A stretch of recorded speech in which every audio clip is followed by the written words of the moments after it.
Hello and welcome back to the Microlearning Institute. In this short tutorial we look at the model, the product life cycle. The product life cycle model describes the stages a product goes through from when it was thought of until it is finally removed from the marketplace. The main stages identified by the product life cycle model are the introduction stage, the growth stage, the maturity stage, the decline stage. The product life cycle model visually is shown as follows. And here we can see on a timeline, so you can see the x-axis is time, we can see each of the phases of the product life cycle and an indication of the possible sales profile in each phase. So following the introduction of the product, we can see that the sales revenue begins to increase. If the product gains market traction, then it enters the growth phase and we see rapid increase of the sales revenue. Then, after a period of time, the market matures and we see a decline in the sales revenue or a reduction in the growth rate of the sales revenue. And finally, once the product has saturated the market, the sales revenue begins to decline and head back towards zero. Some companies adopt product extension strategies to look at ways of trying to extend the maturity phase of the product life cycle and defer the introduction of the decline phase. Now let's look at each of these phases of the cycle and what strategies companies typically adopt during each of these stages. During the introduction phase, the new product is launched on the marketplace. We can expect at this stage a low level of sales because the product has yet not gained market acceptance.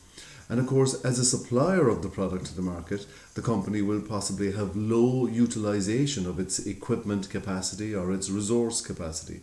Quite likely the company has far more capacity to deliver the product than the market demand at that early stage.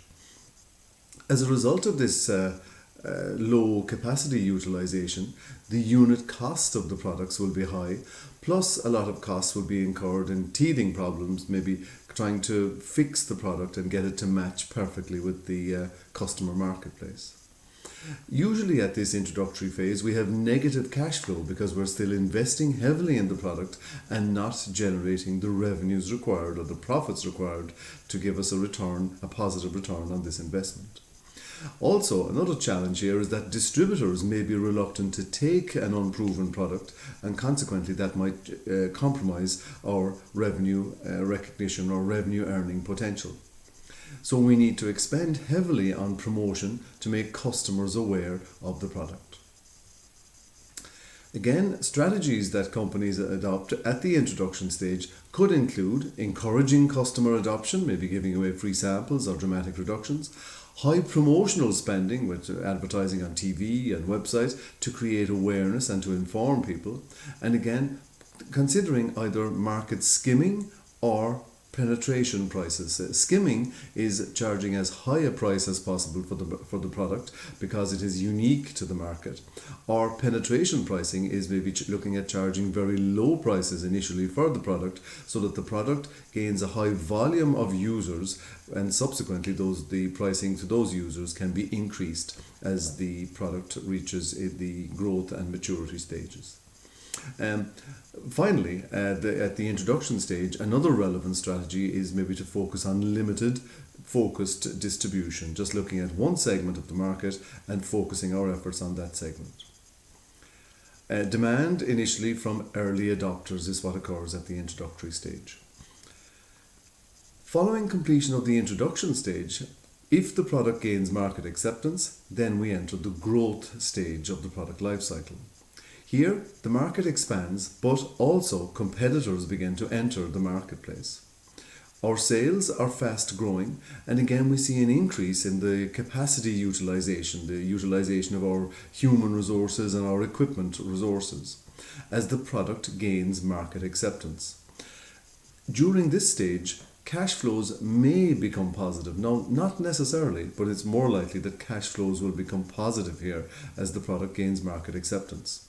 And also, unit costs will fall with economies of scale. As we're getting higher capacity utilization, the cost of producing each unit will fall.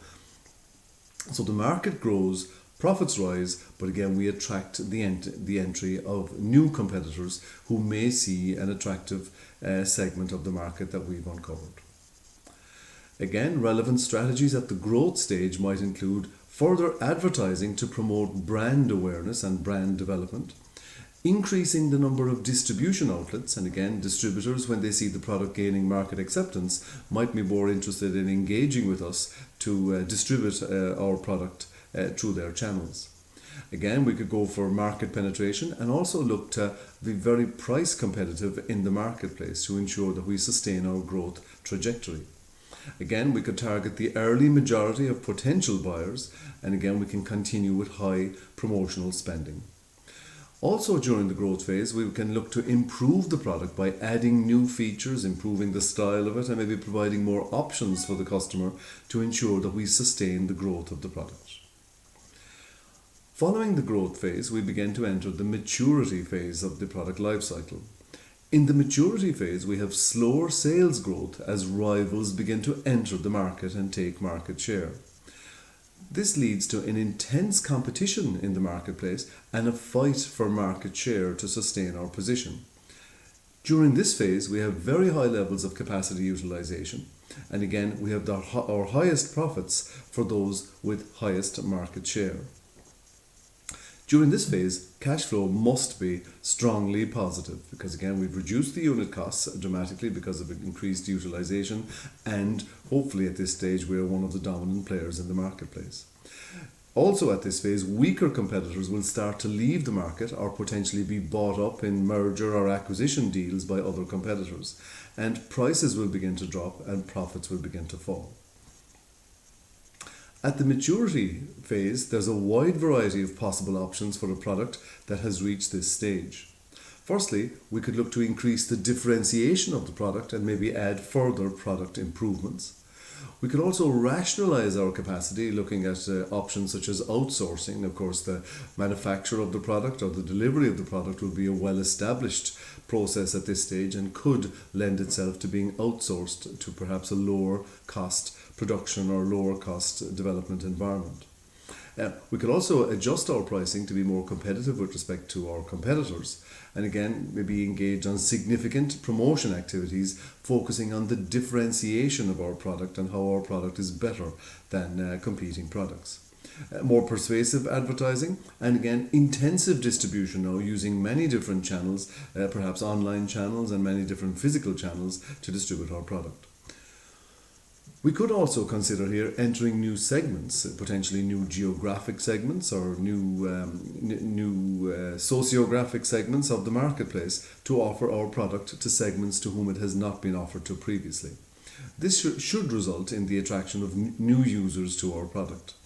We could also look to reposition our product on the marketplace as a higher quality product or a lower cost product than some of the competitors. And again, we could possibly look at extending the uses to which our product can be deployed. At the decline stage of the product life cycle, common features include falling sales, market saturation or lots of competition, a decline in profits and weaker and maybe again approaching negative cash flows, more competitors leaving the market as they begin to redirect their resources to the development of further new products for future market activities, and again a decline in the utilization of our capacity, and again we might begin to look at switching that capacity to alternative products. Again, potential strategies at the decline stage are harvest as much as we can from the product by spending little on marketing the product, because again it should be well established in the market at this stage, so excessive spending on marketing activities might be inappropriate. We could rationalize the product and just offer a few key variations of the product, weeding out any elaborate variations of the product.